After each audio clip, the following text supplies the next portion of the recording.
Everyone, आप सभी का हमारे चैनल पे स्वागत है बच्चों। आज की वीडियो में हम कक्षा 10 की जो विज्ञान है चैप्टर नंबर 12 विद्युत धारा के चुंबकीय प्रभाव को वन शॉट वीडियो में आराम से समझेंगे। ठीक है, और ये जो वीडियो बहुत इंपॉर्टेंट है, सभी चीज़ों को मैं आसान परिभाषा आसान उदाहरण के साथ समझाऊंगा, आपको एक ही बार में समझ में आ जाएगा। तो पहले टॉपिक पे हम आ जाते हैं। पहले टॉपिक का नाम क्या है? विद्युत धारा का चुंबकीय प्रभाव। ठीक है, विद्युत धारा का क्या चुंबकीय प्रभाव पड़ता है वो हम जानते हैं। ठीक है, सरल सरल चीजें हैं, पहले समझेंगे और उसको बाद आप कोशिश करना कि इनको नोट्स के रूप में बना के आप लिख लो। देखो, जब किसी चालक में, ये हमारे पास कोई चालक है, यहाँ मीटर लगा है, प्रतिरोध लगा है, ठीक है, ये कुंजी है। तो जब किसी चालक में विद्युत धारा प्रवाहित होती है, मतलब इलेक्ट्रिसिटी प्रवाहित होती है, तो उससे चारों ओर एक चुंबकीय क्षेत्र उत्पन्न होता है। जब आप इसके अंदर इलेक्ट्रिसिटी डालोगे, विद्युत डालोगे, तो इसके चारों तरफ एक चुंबकीय क्षेत्र उत्पन्न हो जाएगा। इस प्रक्रिया को हम विद्युत धारा का चुंबकीय प्रभाव कहते हैं। मतलब विद्युत हम डालेंगे किसी चालक पर, विद्युत डालने पर जो चुंबकीय क्षेत्र उत्पन्न होगा उस प्रभाव को हम विद्युत धारा का क्या कहते हैं? चुंबकीय प्रभाव कहते हैं। सिंपल सी बात है। तो धातु के चालक से विद्युत धारा प्रवाहित कराने पर द्विक सूचक सुई जो होती है वो विक्षेपित हो जाती है। ये जो द्विक सूचक सुई होती है ना, ये क्या होती है? विक्षेपित हो जाती है। ठीक है, चुंबक। तो चुंबक क्या होता है? ये आपको दिख रहा है, चुंबक आपने जरूर देखा होगा। चुंबक क्या करती है? जो भी धातु होती है उसे अपनी ओर आकर्षित करती है या प्रतिकर्षित करती है। ठीक है, चुंबक वह पदार्थ या वस्तु है जो चुंबकीय क्षेत्र उत्पन्न करता है। चुंबकीय क्षेत्र अदृश्य होता है। जो चुंबक का प्रमुख गुण आसपास के चुंबकीय पदार्थों को अपनी ओर खींचने एवं दूसरे चुंबकीय को आकर्षित प्रतिकर्षित करना होता है। तो चुंबकीय वो गुण होता है जो चुंबकीय क्षेत्र उत्पन्न करता है। मतलब अगर आप चुंबक यहाँ रखोगे और ये जो आप कील देंगे, छोटे छोटे कील, अगर मैं इसके आसपास रख दूंगा तो ये तुरंत अपने पास खींच लेगा। ठीक है, आकर्षित कर लेगा। तो जहां तक जो जिस क्षेत्र तक ये जो चुंबक है वस्तुओं को और अपनी ओर आकर्षित कर पा रहा है, वस्तु मतलब लोहा वाली वस्तु है, प्लास्टिक रखो थोड़ी आकर्षित कर पाएगा। तो जिनको अपनी ओर आकर्षित कर पाता है वो जो क्षेत्र होता है वो चुंबकीय क्षेत्र कहलाता है। जिस क्षेत्र तक की वस्तुओं को चुंबक अपनी ओर आकर्षित कर पा रहा है वो क्षेत्र क्या कहलाएगा? उस चुंबक का चुंबकीय क्षेत्र कहलाएगा। यही मैंने यहाँ पर लिखा है। ठीक, चुंबकीय क्षेत्र की विशेषताएं क्या होती है? एग्जाम में बार बार आता है। ठीक है, ये आता है 1 नंबर या 2 नंबर में। चुंबकीय क्षेत्र किसे कहते हैं, इसकी क्या विशेषता है? तो चुंबक आप जानते हो, चुंबक ऐसे देखो, इधर एक नॉर्थ पोल होता है और इधर एक साउथ पोल होता है। ठीक है, नॉर्थ नॉर्थ को मिलाओगे तो प्रतिकर्षण होगा। नॉर्थ और साउथ के दो सिरों को जब मिलाओगे तो क्या होगा? आकर्षण होगा। विपरीत सिरे में आकर्षण होता है, समान सिरे में प्रतिकर्षण होता है। ये हमेशा दिमाग में रखना है। ठीक है, तो चुंबक के 2 ध्रुव होते हैं, एक तो साउथ और एक नॉर्थ। ठीक है, ध्यान रखिएगा। कितने ध्रुव होते हैं चुंबक के? 2 ध्रुव होते हैं, जिन्हें अलग अलग नहीं किया जा सकता। चुंबक स्वतंत्रता पूर्वक लटकाने पर, अगर चुंबक को बांध के ऐसे हम लटका दें तो हमेशा उत्तर दक्षिण दिशा में ही जाके ठहरेगा। ठीक है, ऐसे लटकाओगे ना तो चुंबक का जो शिरा होगा वो हमेशा उत्तर और दक्षिण की ओर ही ठहरेगा। इसे आप पूरा पश्चिम में कभी ठहरा नहीं सकते। आप ऐसे पकड़ के लटका दो, जब वो ठहरेगा ना तो वो हमेशा ऐसे होगा, ऐसे नहीं होगा, मतलब उत्तर दक्षिण की ओर होगा। समान ध्रुव एक दूसरे को प्रतिकर्षित करते हैं जबकि असमान ध्रुव एक दूसरे को आकर्षित करते हैं। मतलब अगर साउथ साउथ को मिलाओगे तो होगा प्रतिकर्षण, अगर नॉर्थ है एक साउथ है तो होगा आकर्षण, चिपक जाएगा। आपने देखा होगा जब हम 2 चुंबक लेते हैं समान ऐसे करते तो मिलता नहीं है, क्योंकि वो समान ध्रुव है इसलिए मिल नहीं रहा है। लेकिन थोड़ा इसको घुमा दिया चुंबक, इसको पलट के ऐसे कर दो, फट से मिल जाता है। देखा है ना क्यों मिलता है? क्योंकि उसमें विपरीत सिरे होते हैं। जब दोनों चुंबक के दोनों समान ध्रुव मिलाओगे तो कभी मिलेंगे ही नहीं, होगा उनमें प्रतिकर्षण, इसलिए वो नहीं मिलते हैं। चुंबक के ध्रुव, देखो ये चुंबक हमने लटका दिया तो चुंबक के 2 ध्रुव होते हैं, एक नॉर्थ और एक साउथ। ठीक है, प्रत्येक चुंबक के 2 ध्रुव होते हैं, उत्तरी ध्रुव, दक्षिणी ध्रुव। North pole, south pole.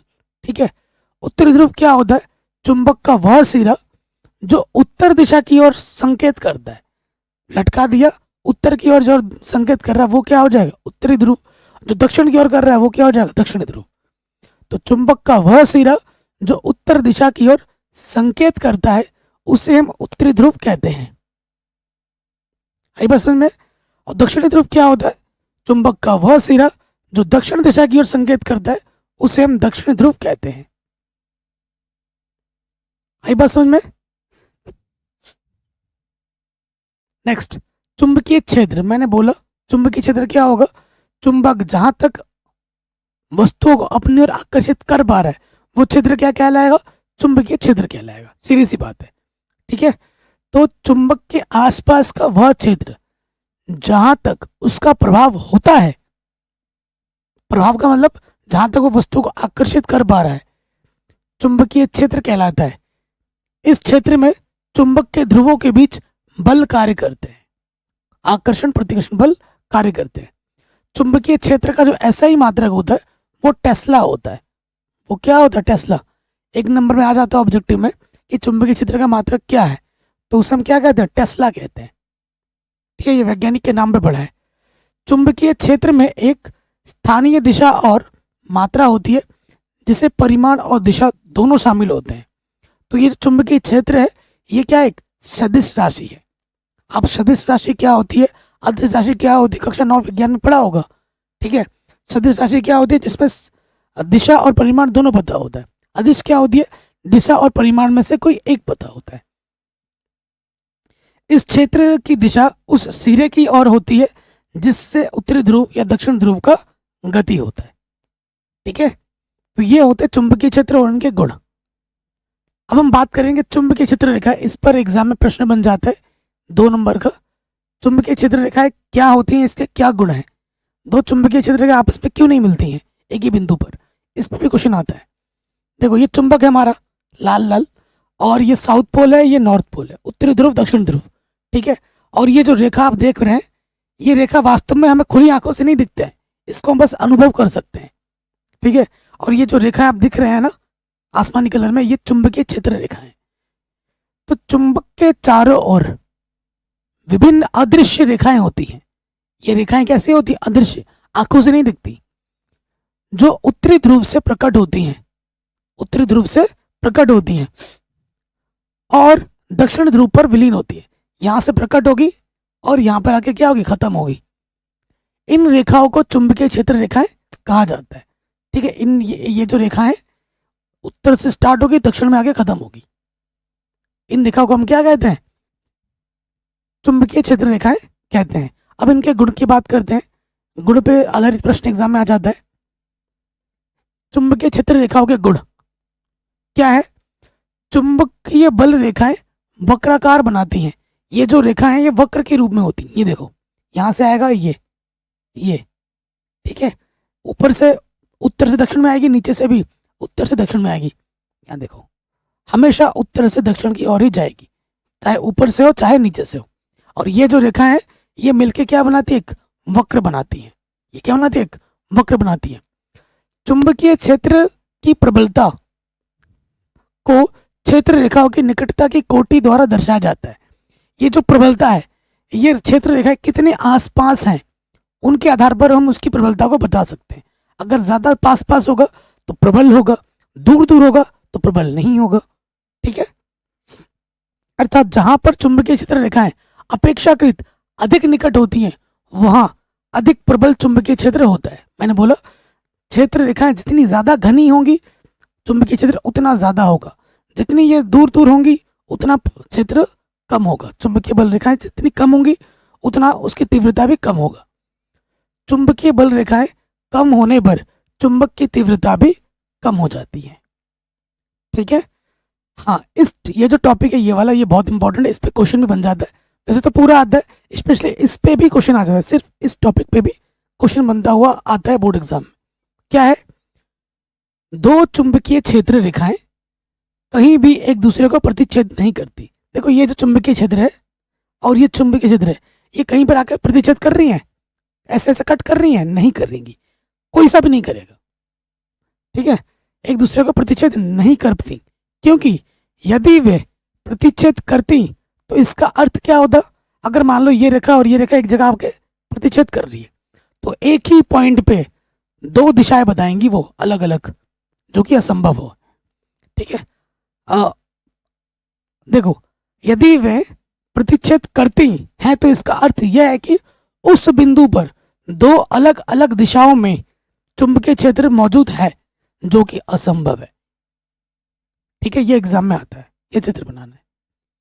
ठीक है, दो एक ही दिशा में दो अलग अलग चुंबकीय क्षेत्र होना इम्पॉसिबल है, तो इस चीज के लिए मना हो जाता है, इसीलिए ये एक बिंदु पर प्रतिच्छेद नहीं करती है, एग्जाम में आता है। ठीक है, नेक्स्ट टॉपिक पे वहां जाते हैं। नेक्स्ट टॉपिक क्या है?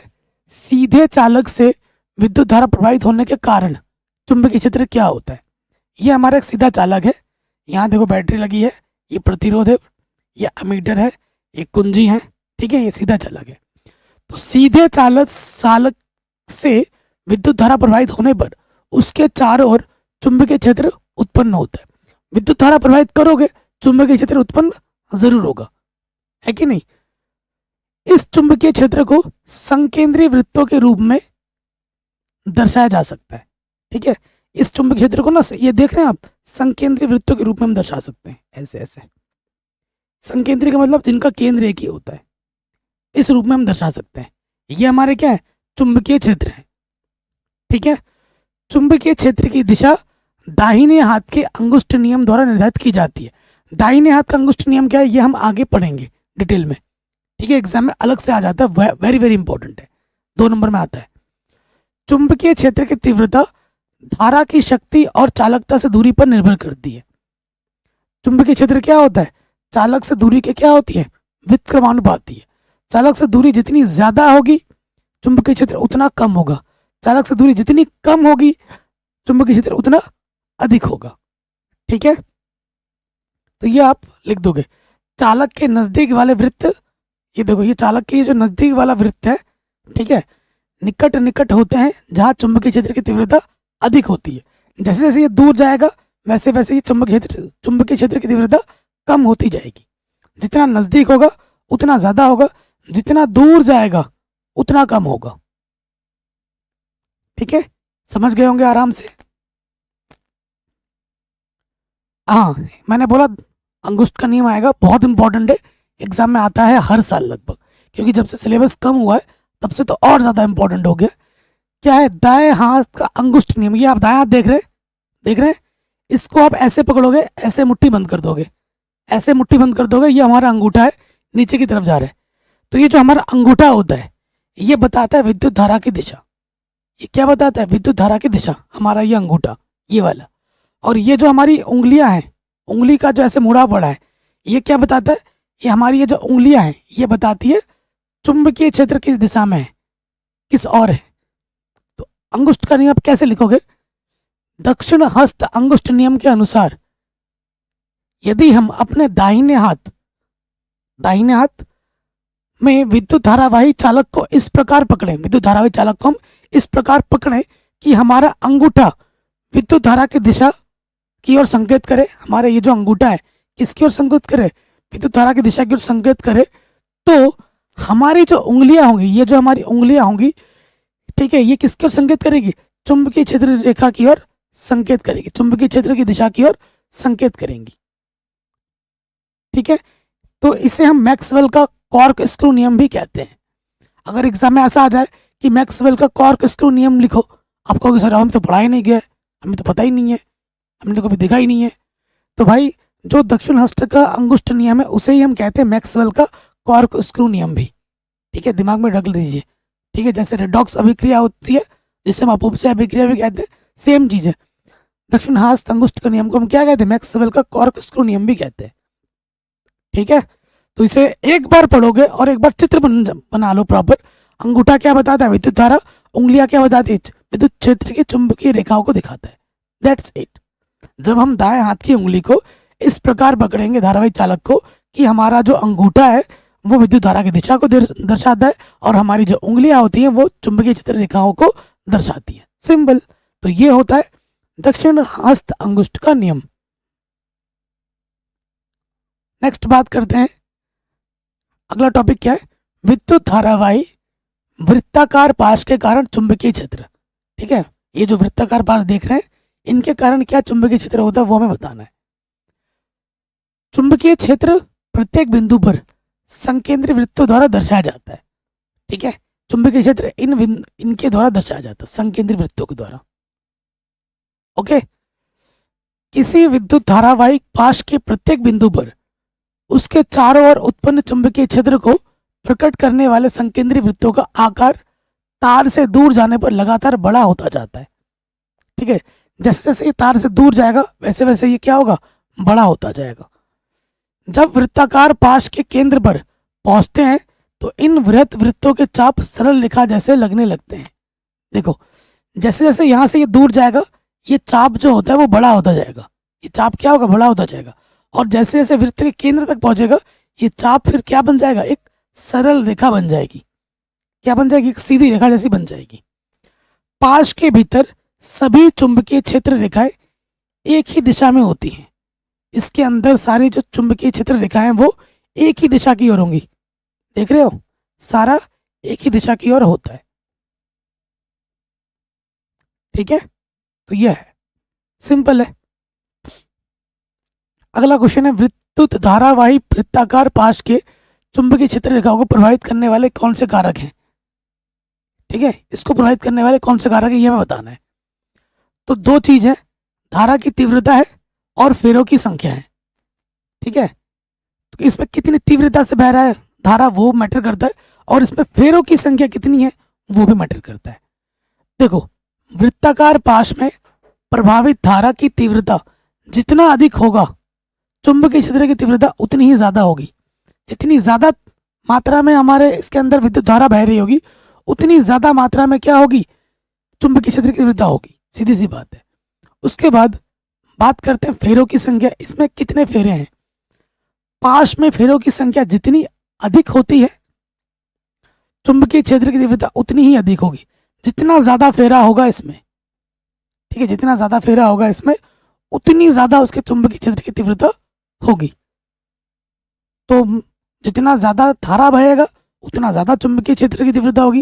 जितना ज्यादा फेर होगा, फेर की संख्या होगी, उतनी ज्यादा चुंबकीय क्षेत्र की तीव्रता होगी। परिनालिका, ठीक है, आपने ऐसा कुछ देखा होगा, स्पेशली जो मोटर्स वगैरह जो इलेक्ट्रिशियंस की दुकान होती हैं वहां पर अगर जाओगे तो इस प्रकार की चीजें उनके पास जरूर देखने को मिलेगा। ठीक है, आपको बता दूं, हमसे भी ज्यादा नॉलेज उन मैकेनिक्स को है जो पढ़े लिखे नहीं है, जो पढ़े लिखे नहीं है लेकिन उनको प्रैक्टिकल नॉलेज ज्यादा है। हम यहाँ पर क्या पढ़ रहे हैं, सिर्फ थ्योरी थ्योरी पढ़ रहे हैं। वो लोग भाई प्रैक्टिकल कर रहे हैं, करके देख रहे हैं, बना रहे हैं। भले ही उनको थ्योरेटिकल नॉलेज ना हो लेकिन प्रैक्टिकल नॉलेज सारा कुछ है। हमसे 100 गुना अच्छा नॉलेज है उनके पास। ठीक है, उन दुकानों में काम करने वाले लोगों के। कह रहे हैं परिनालिका क्या होती है, किसी खोखले बेलन पर हमारे पास क्या होता है, खोखला बेलन होता है, पास पास लिपटे, ये जो लिपट देख रहे हो ये लिपट रखे हैं पास पास, यहां पर क्या हो रहा है, ठीक है, पास पास लिपटे विद्युत रोधी तांबे के तार की बेलन की आकृति अनेक फेरों वाली कुंडली परिनालिका कहलाती है। ये खोखला बेलन है, उसके ऊपर पास पास ऐसे विद्युत रोधी क्या लिपटी हुई है, तांबे की तार लिपटी हुई है। तो इस चीज को हम क्या कहते हैं, परिनालिका कहते हैं। इसे क्या कहते हैं, परिनालिका। ये हमारी क्या है, परिनालिका है। परिनालिका का क्या उपयोग होता है, परिनालिका के भीतर उत्पन्न प्रबल चुंबकीय क्षेत्र का उपयोग, इस परिनालिका के जो भीतर है, जैसे हम इसमें इलेक्ट्रिसिटी देंगे तो इसके अंदर क्या होगा, प्रबल चुंबकीय क्षेत्र उत्पन्न हो जाएगा। ठीक है, अगर तुमसे कोई पूछे कि परिनालिका का उपयोग क्यों किया जाता है, शक्तिशाली चुंबकीय क्षेत्र प्राप्त करने के लिए। ठीक है, प्रबल चुंबकीय क्षेत्र का उपयोग किसी चुंबकीय पदार्थ जैसे कि नरम लोहे परिनालिका के भीतर रखकर चुंबक बनाने में किया जा सकता है, और इस प्रकार बने चुंबक को विद्युत चुंबक कहते हैं। क्या कहते हैं, विद्युत चुंबक कहते हैं। ठीक है, क्योंकि इसके अंदर शक्तिशाली चुंबकीय क्षेत्र उत्पन्न होता है, और उस चुंबकीय क्षेत्र के अंदर जैसे ही नरम लोहा वगैरह रखते हैं तो क्या बन जाता है, एक चुंबक बन जाता है, विद्युत चुंबक, शक्तिशाली। विद्युत चुंबक और स्थायी चुंबक के गुणों में क्या अंतर है, एग्जाम में आता है। तो एक तरफ लिखना है विद्युत चुंबक और एक तरफ लिख देना स्थायी चुंबक। तो क्या होता है, यह अस्थायी चुंबक होता है अतः आसानी से चुंबकत्व समाप्त हो सकता है इसमें। और स्थायी में क्या होता है, आसानी से चुंबकत्व समाप्त नहीं किया जा सकता। इसमें किया जा सकता है, उसमें नहीं किया जा सकता। इसकी शक्ति बदली जा सकती है विद्युत चुंबकत्व की, और इसकी शक्ति क्या होती है, फिक्स होती है, निश्चित होती है, घटा बढ़ा नहीं सकते आप। ध्रुवीयता बदली जा सकती है, इसके ध्रुव को हम बदल सकते हैं विद्युत चुंबक के, और इसकी ध्रुवीयता को हम नहीं बदल सकते। अधिक शक्तिशाली चुंबकत्व होता है ये विद्युत चुंबक, और ये कमजोर होता है, कम ठीक है। जो स्थायी चुंबकत्व होता है वो कमजोर चुंबक होता है। ये इसके 4 सरल अंतर मैंने आपको लिखवा दिए, ठीक है। अब ये जो परिनालिका है, ठीक है, ये देख रहे हैं आप परिनालिका है। तो इस परिनालिका में क्या गुण होता है चुंबकीय क्षेत्र का, आइए जानते हैं। परिनालिका एक सिरा उत्तर ध्रुव तथा दूसरा सिरा दक्षिण ध्रुव की भांति व्यवहार करता है। ये जो परिनालिका है एक उत्तर ध्रुव और एक दक्षिण ध्रुव की भांति क्या करेगा, व्यवहार करेगा। परिनालिका के भीतर चुंबकीय क्षेत्र रेखाएं समांतर सरल रेखाओं की भांति होती है। ये जो आप देख पा रहे हैं ना, ये जो चुंबकीय रेखाएं हैं ये समानांतर के रूप में होती है, एक दूसरे से क्या होती है, समानांतर के रूप में होती है, वक्र के रूप में नहीं होती है। ऐसा नहीं होता है, ऐसी सीधी सीधी रेखा के रूप में होती है, समांतर। यह निर्दिष्ट करता है कि किसी परिनालिका के भीतर सभी बिंदुओं पर चुंबकीय जो क्षेत्र होते हैं वो समान होते हैं। समांतर हमें ये क्या बताना चाह रहा है, समांतर रेखा क्या दर्शाना चाह रहा है, ये इंडिकेट करता है, ये हमें ये बताता है कि इसके अंदर चुंबकीय क्षेत्र सभी बिंदुओं पर क्या है, समान है, इसीलिए वो समानांतर है, ठीक है। अर्थात परिनालिका के भीतर एक समान चुंबकीय क्षेत्र होता है। कैसा चुंबकीय क्षेत्र होता है, सभी बिंदुओं पर एक समान चुंबकीय क्षेत्र होता है परिनालिका के भीतर, ठीक है। अब आ जाते हैं हमारे नेक्स्ट टॉपिक में, ठीक है, क्योंकि नई एनसीईआरटी बुक के आधार पर ना इस चैप्टर को एकदम छोटा कर दिया गया, एकदम छोटा सा चैप्टर है। तो ये टॉपिक अब रखा गया है, फ्लेमिंग के बाएं हाथ के नियम का ही आपको सिलेबस में मिलेगा, दाएं हाथ वाला नहीं होगा। तो फ्लेमिंग के बाएं हाथ का नियम क्या कहता है, आपका ये जो बायां हाथ है, बाएं हाथ की 3 उंगली, अंगूठा, तर्जनी और ये मध्यमा 3 उंगली है, इन तीनों को इस प्रकार से फैलाना है कि ये तीनों एक दूसरे के क्या हो, लंबवत हो। अगर बाएं हाथ की 3 उंगली, अंगूठा, तर्जनी और मध्यमा तीनों को इस प्रकार फैलाएं कि तीनों एक दूसरे के लंबवत हों, तो अंगूठा क्या करेगा, ठीक है, अंगूठा क्या करेगा और ये तर्जनी क्या करेगी और मध्यमा क्या करेगा वो बताता हूँ। यहाँ से देखिए, देखो यहाँ लिखा है, अपने बाएं हाथ बाम हस्त की तर्जनी, मध्यमा एवं अंगूठे को हम परस्पर लंबवत दिशा में फैलाएं, और यदि तर्जनी चुंबकीय क्षेत्र, ठीक है, चुंबकीय क्षेत्र मतलब तर्जनी लिख दो, यहाँ पर चित्र बना लोगे ना फट से याद हो जाएगा, ठीक है।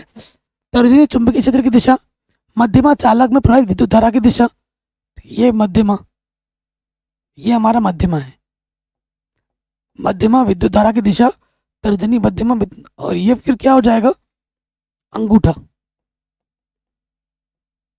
तो अंगूठा क्या दिखाएगा, बल की दिशा को दर्शाएगा, ठीक है। तो ऐसे पहले बना लो, ऐसे बना लो, और मैं आपको बताता हूं कैसे याद करना है।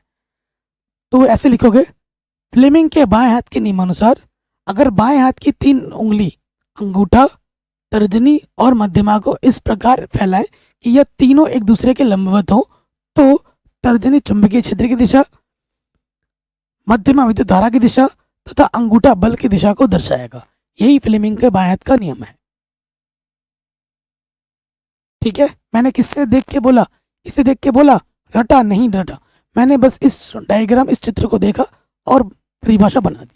तो ये जो डायग्राम मैंने आपके बता दी है, ये इंपॉर्टेंट है। इस डायग्राम की मदद से ये चीज आप आराम से परिभाषित कर सकते हो, ठीक है। इसका उपयोग क्या है, इसका उपयोग है विद्युत मोटर, विद्युत जनित्र, ध्वनि विस्तारक यंत्र, माइक्रोफोन, विद्युत मापक, कुछ ऐसी युक्तियां हैं जिनमें विद्युत धारावाहिक चालक तथा चुंबकीय क्षेत्र का उपयोग होता है, ठीक है। तो फिर इसका उपयोग बहुत ज़्यादा है। पहले आपके सिलेबस में विद्युत मोटर, विद्युत जनित्र ये सब भी हुआ करता था, इसको सिलेबस से हटा दिया गया है। तो जो सिलेबस में नहीं एनसीईआरटी में बस वही पढ़ा रहा हूँ, और सिलेबस नहीं एनसीईआरटी में बहुत ही कम है, ना के बराबर। ये बहुत इंपॉर्टेंट है, पिछले साल इस पर क्वेश्चन बहुत आए थे। आपके घर में तार होता है, जब वायरिंग होती है तो तार के 3 कलर आपको देखने को मिलते हैं, 3 कलर देखने को मिलते हैं ना, एक होता है रेड, एक होता है ब्लैक, एक होता है ग्रीन। तो ये जो लाल लिखा हुआ है, घरेलू बिजली के लिए 3 प्रकार की तारें प्रयुक्त होती हैं। विद्युतमय तार जो होती है वो धनात्मक होती है, जिसमें तार में करंट बह रहा है, ठीक है, उसको लाल मतलब खतरे का निशान है। इन तारों की सामान्यतः लाल इंसुलेशन होती है, जो सकारात्मक विद्युत आवेश की उपस्थिति को सूचित करता है, मतलब उसमें विद्युत धारा प्रवाहित हो रही है, उसको ये इंडिकेट कर रहा है, तभी लाल, लाल मतलब खतरा। उसके बाद एक आता है उदासीन, उदासीन तार ऋणात्मक होता है, और ये काला तार है उदासीन। इस काले इंसुलेशन वाली तारें नकारात्मक आवेश की मौजूदगी को सूचित करती हैं, ठीक है, इसमें नेगेटिव चार्ज होता है। और नेक्स्ट आता है ग्रीन, मतलब ग्रीन मतलब क्या होता है, सब कुछ सही है, मतलब भू संपर्क वाला तार, जिस पर हरा विद्युत रोधी आवरण होता है। यह विद्युत धाराएं सुरक्षित रूप से पृथ्वी में विघटित होने का मार्ग प्रदान करता है। तो ये 3 प्रकार की तार होती हैं। भारत में विद्युतमय तार तथा उदासीन तार के बीच 220 वोल्ट का विभवांतर होता है। हमारे घरों में, आसपास में, पूरे भारत में सप्लाई जो होती है वो कितनी होती है, 220 वोल्ट की होती है। कितनी होती है, 220 वोल्ट की होती है। तो इस पर ऑब्जेक्टिव भी प्रश्न एग्जाम में पिछले साल आया था, और सब्जेक्टिव क्वेश्चन भी एग्जाम में पिछले साल आया था, तो ये लिख लीजिएगा। ये क्वेश्चन आ गया था एग्जाम में चित्र बनाने के लिए 5 नंबर में, ठीक है। कहते हैं घरेलू विद्युत परिपथ किसे कहते हैं, एग्जाम में प्रश्न आया था। तारों के जो कलर है वो बताने थे, और एक चित्र बना के दिखाना था, ठीक है। तो देखिए ये हमारे घर का तार है, ये हमारी ग्रीन भूसंपर्क तार, ये विद्युतमय तार, और ये उदासीन तार है जा रही है। ये हमारा क्या है, विद्युत प्रदान बोर्ड का फ्यूज है हमारा, ये फ्यूज लगा है, ये विद्युत मापी है, ठीक है, मीटर लगा पड़ा है। उसके बाद ये जो वितरण बक्स है, जब बक्स होता है ना जिसमें से हम स्विच दबाते हैं, उसके बाद पंखा चलता है, लाइट चलती है, तो वो सब है, ठीक है। और ये सप्लाई जो जा रही है 220 वोल्ट की जा रही है, और ये तार देखो लगा पड़ा है इससे, देख रहे हो। और यहाँ पर हम अलग अलग उपकरण लगा सकते हैं, ठीक है जी। तो ये सामान्य घरेलू परिपथ है, इसकी प्रैक्टिस कर लेना, एग्जाम में आता है 5 नंबर में, सिंपल सा फिगर है, 5 नंबर में आता है, पिछले साल भी आया था, ठीक। हाँ, अब हम बात करते हैं, नेक्स्ट टॉपिक है लघु पतन। शॉर्ट सर्किट होता है, ठीक है। कभी कभी देख सकते हो अचानक से बिजली आई, और या कभी अचानक से क्या होता है, शॉर्ट सर्किट हो जाता है, तार जल जाता है, कुछ जो हमारे उपकरण होते हैं वो फट से जल जाते हैं। ऐसा क्यों होता है, जब विद्युतमय तार मतलब रेड वाला जिसमें इलेक्ट्रिसिटी बहती है मेन, तथा उदासीन तार, उदासीन तार मतलब काला वाला, दोनों सीधे संपर्क में आ जाते हैं। आपने देखा भी होगा, कभी लाल और काला ऐसे ऐसे करोगे ना तो चिंगारी मारता है ना, ज़्यादा देर तक लगा रखोगे वो आग पकड़ लेगा, जल जाएगा, ठीक है। और कह रहे हैं जब विद्युतमय तार और उदासीन तार दोनों सीधे संपर्क में आते हैं तो लघुपतन हो सकता है, ठीक है। यह तब होता है जब तारों का विद्युत रोधन क्षतिग्रस्त हो जाता है, अथवा साधित्र में कोई दोष होता है। ऐसी परिस्थितियों में किसी परिपथ में विद्युत धारा अकस्मात बहुत अधिक हो जाता है। जैसे आप काले वाले को और लाल वाले को ऐसे मिलाओगे ना, तो उसका जो विद्युत प्रतिरोध है, ठीक है, ऐसी स्थिति में क्या होता है, जो विद्युत धारा होती है, ठीक है, अकस्मात बहुत ज्यादा हो जाता है, जो उसकी विद्युत धारा है ना बहुत ज्यादा हो जाती है एकदम से, और इसी कारण ये क्या होता है, यहाँ आग पकड़ लेता है, शॉर्ट सर्किट हो जाता है। इसे हम क्या कहते हैं, अति भारण कहते हैं। अति भारण, एकदम से विद्युत धारा का बढ़ जाना क्या कहलाता है, अति भारण कहलाता है। अति भारण, एकदम से विद्युत धारा का बढ़ जाना क्या कहलाता है, अति भारण कहलाता है। ये कब होता है, जब काला वाला और लाल वाला आपस में जुड़ते हैं, विद्युतमय तार और उदासीन तार आपस में जब जुड़ते हैं तो तब ऐसा होता है, तब लघु पतन होता है। ये विद्युतमय तार है और ये उदासीन तार है, जब ये दोनों आपस में जुड़ेंगे एक साथ तो क्या होगा, ऐसा विस्फोट टाइप का होगा। ये क्या है, शॉर्ट सर्किट है, लघु पतन है। आ गई बात समझ में। नेक्स्ट, अति भारण।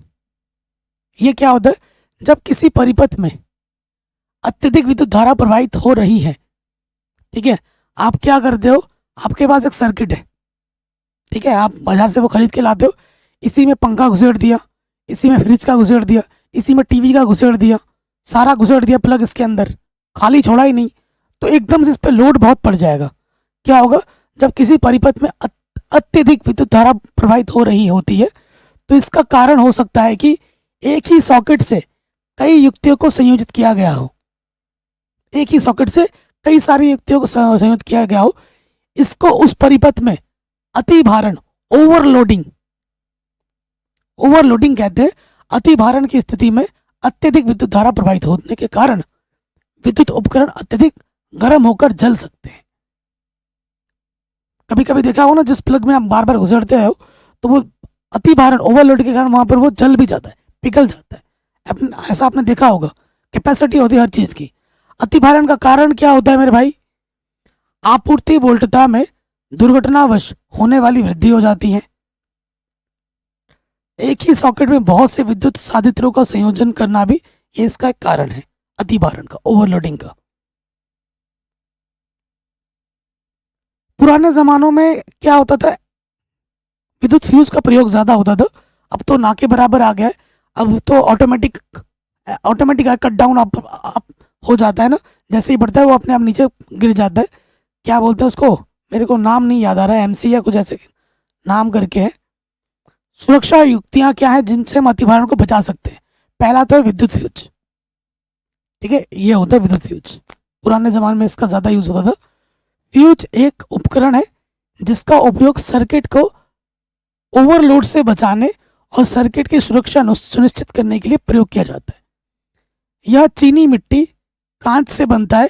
फ्यूज लिंक या फ्यूज तत्व कॉपर, सिल्वर, एल्यूमिनियम, जिंक या मिश्र धातुओं से बनी एक धातु पट्टी होती है, ठीक है। यह अतिभार, जब अतिभार होता है तो फ्यूज तत्व तुरंत पिघल जाता है। देखो यहाँ पर ना एक वायर जुड़ी होती है इधर ऐसे, और इसको ऐसे इस पर चिपका देते हैं, और जो धारा है ना वो इससे बहकर आगे जाती है। अब मान लो ये हमारा सर्किट है और इस पर अचानक से ओवरलोड हो गया, बहुत ज्यादा विद्युत धारा आ गई, तो विद्युत धारा पहले इससे होकर गुजरेगी और इस पर जैसे ही ओवरलोड होगा ये धार यहाँ से ये पिघल जाएगा, जल जाएगा, और यहाँ से भी तार लगा पड़ा है, तो जब ये जल जाएगा तो जो विद्युत धारा है वो यहीं पे रुक जाएगी, वो यहाँ तक पहुंचेगी ही नहीं, और हमारा जो करंट है वो आगे जाएगा नहीं। तो जो हमारे घर के उपकरण है जो अतिभार के कारण, ओवरलोड के कारण जल सकते थे, खराब हो सकते थे, वो सुरक्षित रह जाते हैं, क्योंकि सारा जो लोड है वो यहाँ पर पड़ गया और ये वहीं पे पिघल गया और इधर आगे करंट आया ही नहीं, ठीक है, इसलिए इसका प्रयोग किया जाता था। अब नेक्स्ट क्या है, भूसंपर्क तार, ठीक है।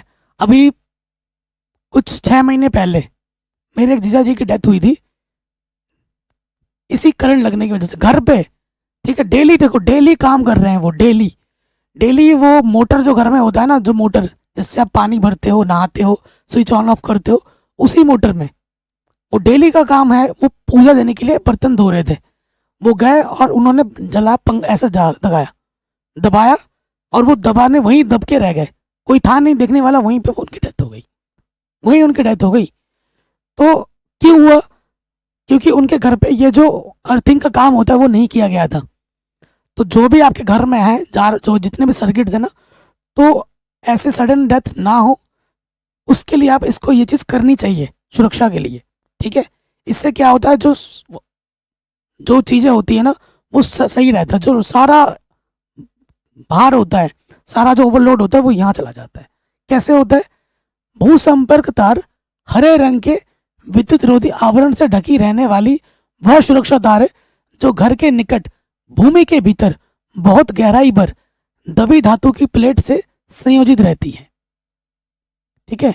यह तार विद्युत धारा के लिए अल्प प्रतिरोध का चालन पथ प्रस्तुत करता है, ठीक है। अल्प प्रतिरोध का क्या प्रस्तुत करता है, चालन प्रस्तुत करता है। किसी क्षरण होने की अवस्था में साधित्र का विभव भूमि के विभव के बराबर हो जाता है।